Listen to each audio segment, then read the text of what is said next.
গ্রামের যত অনুষ্ঠান হতো মানে সবগুলোই আর কি পালন করার চেষ্টা করতাম, পালন করতামও।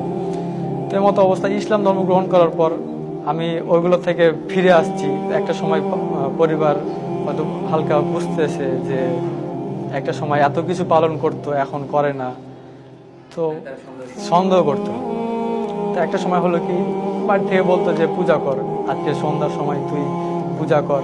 তো জাস্ট মায়েরা হয়তো বাইরে কাজ করছে, আমি দরজা লাগাই দিয়ে পূজা না করে রুমের ভিতরে বসে থাকতাম। একটা সময় হতো কি যে আমাকে বলতো প্রসাদ খা, আমি প্রসাদটা মুখে নিয়ে হয়তো চিবাচ্ছি, বাসার বাইরে গিয়ে ফেলে আসলাম, আবার বাসার বাইরে থেকে অজু করে আসলাম।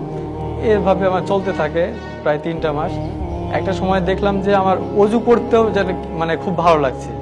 ওই সময় আমি মানে দিনের বেলা তো ওখানে নামাজ পড়ার কোনো সুযোগ নেই বাসায়, আর আমাদের মানে গ্রামটা হচ্ছে প্রায় অর্ধেক হিন্দু, ওখানে যে কারোর সঙ্গে শেয়ার করবো সেই মানে সাহসটা পর্যন্ত আমি পাইনি। একটা সময় কি করতাম, বাসায় যখন সবাই ঘুমিয়ে যেত তখন আমি এশার নামাজটা অন্তত পড়তাম। তো এশার নামাজ পড়ার সময় মানে এত শান্তি লাগতো, এত ভালো লাগতো, আর কোনো কিছু মানে চিন্তার বাইরে ছিল।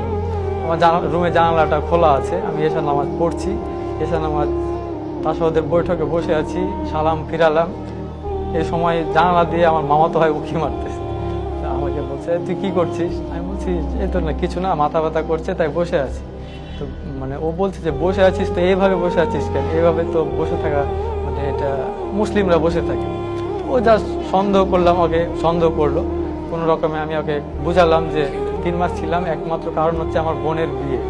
কারণ আমি যে ইসলাম ধর্ম গ্রহণ করেছি এই কারণে যে আমার ফ্যামিলির ক্ষতি হয়ে যাবে, মানে এই কথাটা চিন্তা ভাবনা করতে আমার কেমন যেন একটা লাগতো। ছিলাম, বোনের বিয়ে হলো, তারপর একটা সময় আবার মানে শয়তানের ধোঁকা যে তুই তো চলে যাবি, ফ্যামিলির একমাত্র ছেলে তুই, তুই যদি চলে যাস তোর বাবা মাকে কি খাওয়াবে, মানে এই ধরনের চিন্তা ভাবনা আসতো। কোথায় যাব আমার চিন্তা ভাবনা নাই, চিন্তা ভাবনা ছাড়াই বাসার থেকে বের হয়ে গেলাম। বাসার থেকে বের হয়ে প্রায় রাত 2টার দিকে আমি গাবতলীতে বাস থেকে নেমে মানে ফুটপাতে বসে আছি। এখন মনে হচ্ছে কোথায় যাব, কি করব, এই সব চিন্তা ভাবনা। দরকার যদি হয় সারাটা জীবন আমি রাস্তায় কাটিয়ে দিব, রাস্তায় কাটাবো, নামাজ পড়বো, হয়তো কোনো একটা কাজ করব ছোটখাটো, দিন চলে যাবে ইনশাআল্লাহ।